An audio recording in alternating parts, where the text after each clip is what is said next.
Magandang umaga po sa inyong lahat. Saan man naghahari ang inggit, alam niyo yung inggit, at makasariling hangarin, maghahari rin doon ang kaguluhan at masasamang gawa. Agree kayo?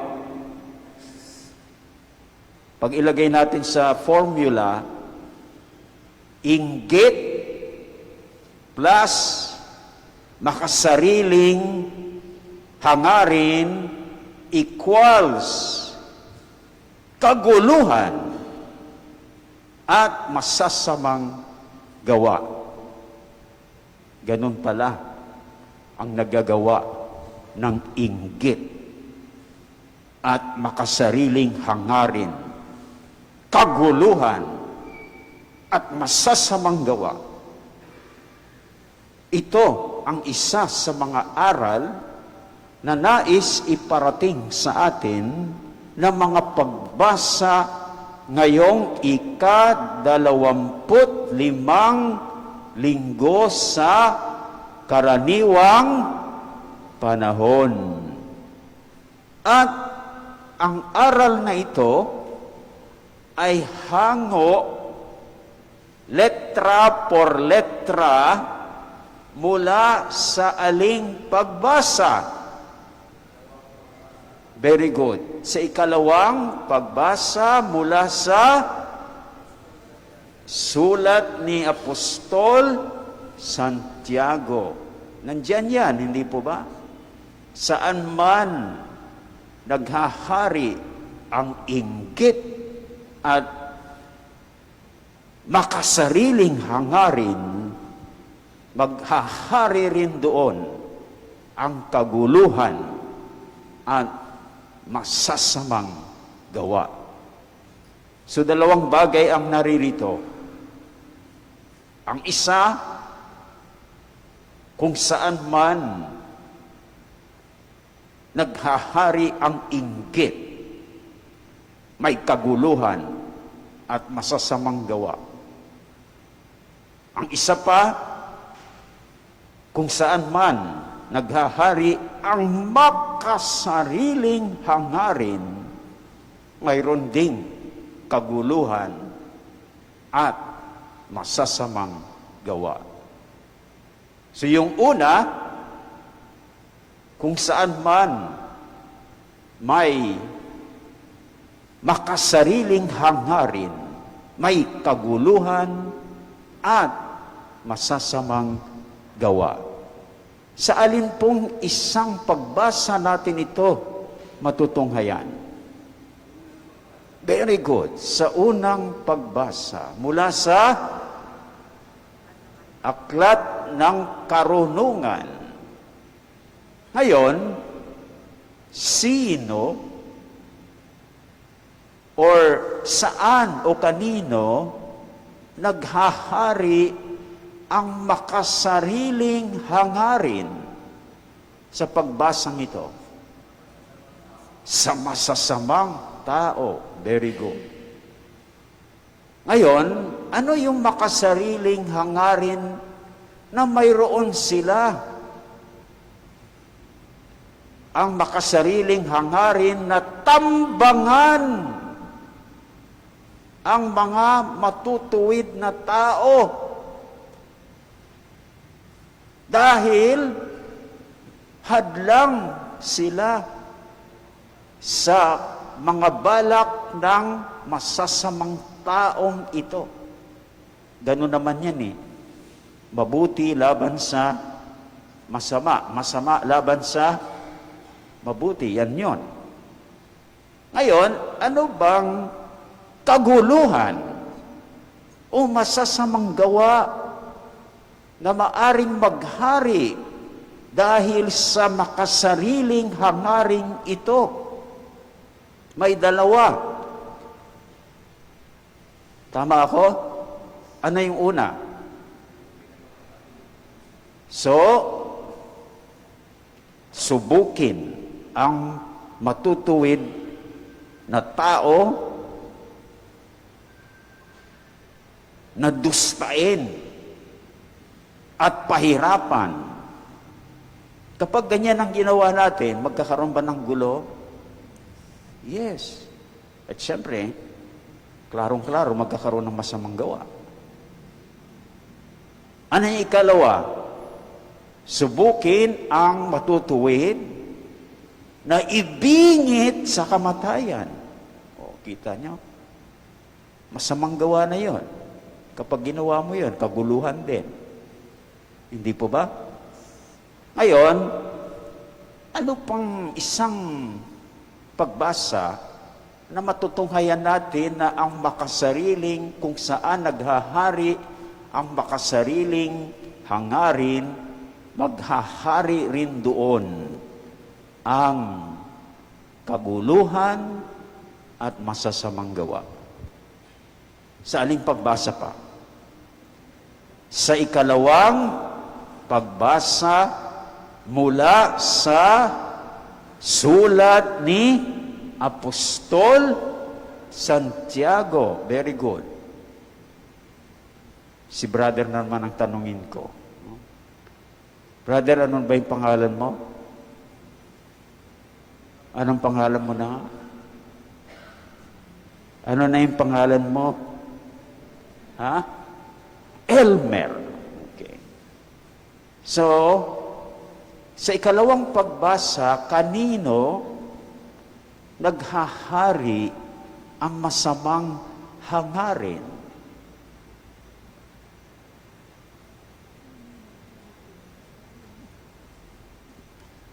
Kaya mo yan, Brother Elmer. Huwag sumuko. Kanino? Sa mga kapatid ni Apostol Santiago na kanyang sinusulatan. At sino itong mga kapatid? Ito yung mga Hudyong Kristiyano. Yung mga Hudyo na naging Kristiyano. Okay? Yun ang kanyang sinusulatan. Kaya sulat ni Apostol Santiago para sa mga Hudyong naging Kristiyano. Ngayon, ano bang makasariling hangaring naghahari sa mga ito? Ang masamang nasa, alam nyo, masamang nasa na namumungad sa kalooban ng bawat isa sa kanila. O nakita yon ni Apostol Santiago, ang kanilang masasamang nasa. Kaya sumulat siya sa kanila. No? So, anong kaguluhan o masamang gawa ang maghahari dahil sa makasariling hangaring ito na sinasabi diyan sa ikalawang pagbasa ay pawang nagkakalaban-laban. So masamang nasa na nga, nagkakalaban-laban pa yung mga masamang nasa nila. So ano ba yung kaguluhan? Anong masasamang gawa na maaring mangyari dahil sa makasariling hangaring ito na masamang nasa? Ano?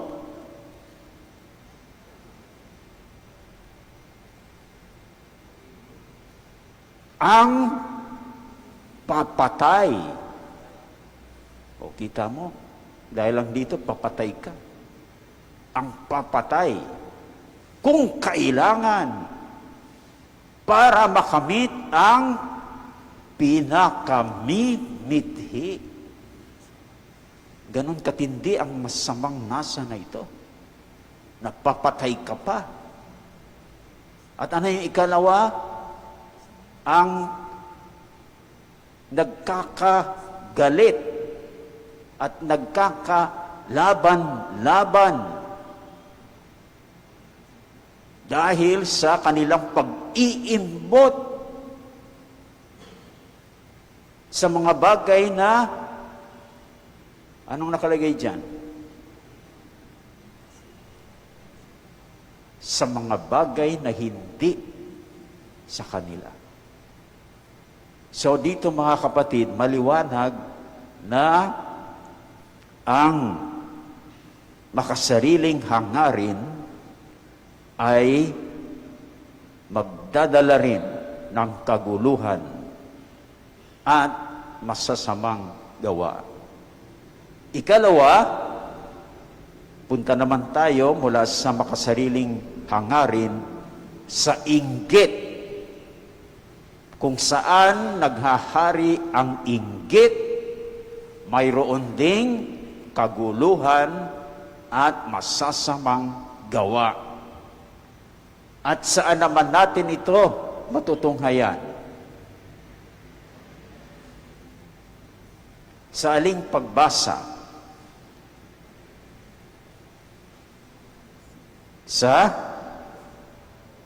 mabuting balita o sa ebanghelyo ayon kay San Marco. O kanino naghahari ang inggit?